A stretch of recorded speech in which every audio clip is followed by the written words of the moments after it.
Okay, so za mu yi bayani akan section 3 an ce choose from the letter A to E the one that is most appropriate interpretation for each of the following statement.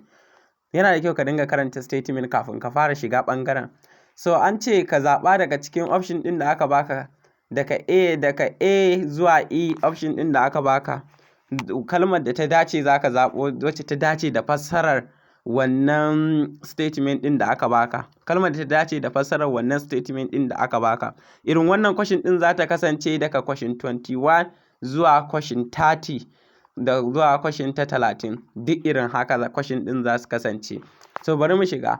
Question 21 an ce he did the screening exercise time and time again.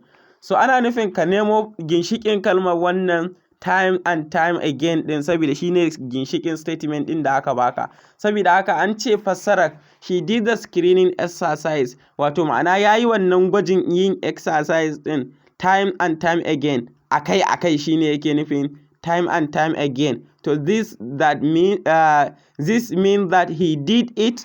Hakan yana nufin cewar ya yi wannan aikin A. directly, B. meticulously,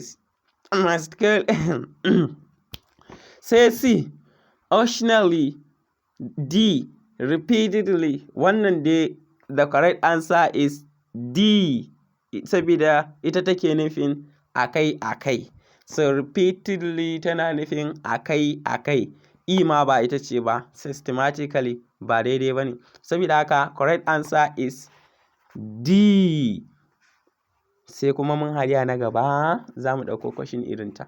Saboda haka da Allah, a liking, sharing for more.